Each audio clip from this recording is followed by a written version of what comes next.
بسم اللہ الرحمن الرحیم۔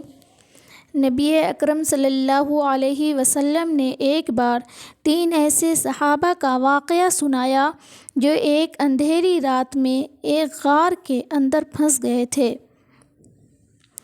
ان لوگوں نے اپنا مخلصانہ عمل کا واسطہ دے کر خدا سے دعا کی اور خدا نے ان کی مصیبت کو دور فرما دیا۔ واقعہ یہ ہوا کہ 3 دوستوں نے ایک غار کے اندر پناہ لی۔ خدا کا کرنا، پہاڑ سے ایک چٹان پھسل کر غار کے منہ پر آ پڑی اور غار کا منہ بند ہو گیا۔ دیو قامت چٹان تھی، بھلا ان کے بس میں کہاں تھا کہ وہ اس کو ہٹا کر غار کا منہ کھول دیں۔ مشورہ یہ ہوا کہ اپنی زندگی کے نیک اعمال کے واسطہ دے کر خدا سے دعا کی جائے۔ وہ کیا عجب کہ خدا سن لے اور اس مصیبت سے نجات مل جائے۔ چنانچہ ایک نے کہا، میں جنگل میں بکریاں چرایا کرتا تھا اور اس پر گزارا کرتا تھا۔ جب میں جنگل سے واپس آتا تو سب سے پہلے اپنے بوڑھے ماں باپ کو دودھ پلاتا اور پھر اپنے بچوں کو۔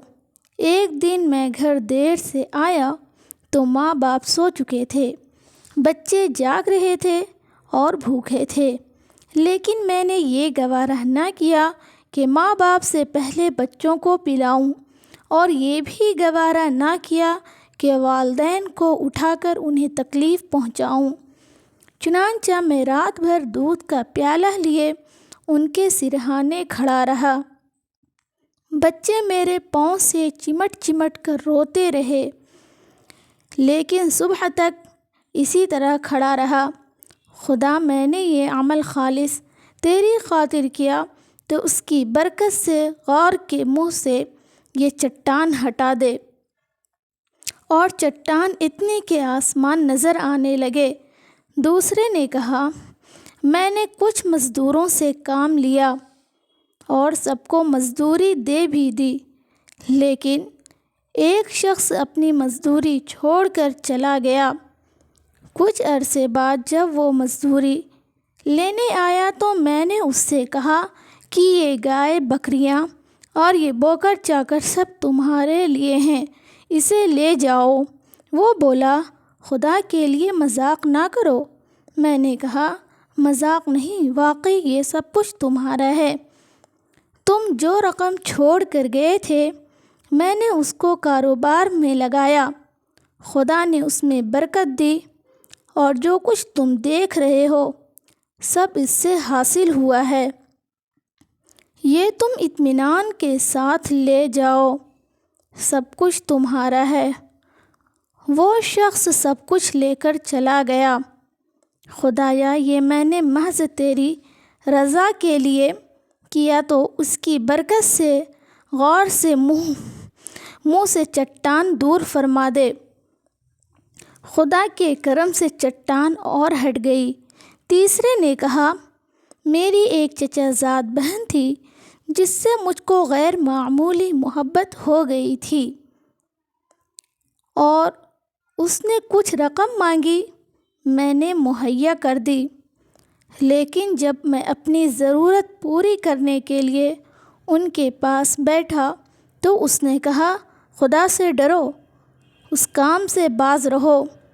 میں پورا اٹھ گیا اور میں نے وہ رقم بھی اس کو بخش دی۔ اے خدا، تو خوب جانتا ہے کہ میں نے یہ سب محض تیری خوشنودی کے لیے کیا۔ خدایا، اس کی برکت سے غار کا منہ کھول دے۔ خدا نے غار کے منہ سے چٹان ہٹا دی اور تینوں کو خدا نے اس مصیبت سے نجات دی۔ میں بند 3 دوست اور دعا، یہ واقعات اس وجہ سے آپ کو بتائے گئے ہیں کہ آپ بھی اپنے کسی نیک کام کا واسطہ دے کر دعا کیا کریں، مگر نیک کام بھی صرف اللہ کی رضا کے لیے کیا کریں۔ دکھاوے کے کام اللہ بھی خوب جانتا ہے اور سمجھتا ہے۔ ہماری زندگی میں دکھاوے اور نمائش کا عمل کس قدر بڑھ گیا ہے یہ بات ہم جانتے ہیں، مگر پھر بھی دکھاوے سے باز نہیں آتے۔ اللہ ہم سب پر رحم کرے اور نیک کام کی توفیق عطا فرمائے، آمین۔ آج کل ہر دوسرا شخص یہ کہتا نظر آ رہا ہے کہ ہماری دعائیں قبول نہیں ہوتیں، اس لیے دعا کرنے سے پہلے کوئی نیک عمل ضرور کیجیے، مثلاً صدقہ خیرات کیجیے، کسی بھوکے کو کھانا کھلا دیجیے یا نفل نماز روزوں کا اہتمام کیجیے، اور اگر خدا نخواستہ کسی مصیبت میں گرفتار ہو جائیں تو اپنے اعمال کا واسطہ دے کر دعا کیجیے جو آپ نے پورے اخلاص کے ساتھ صرف اللہ کے لیے کیے ہوں۔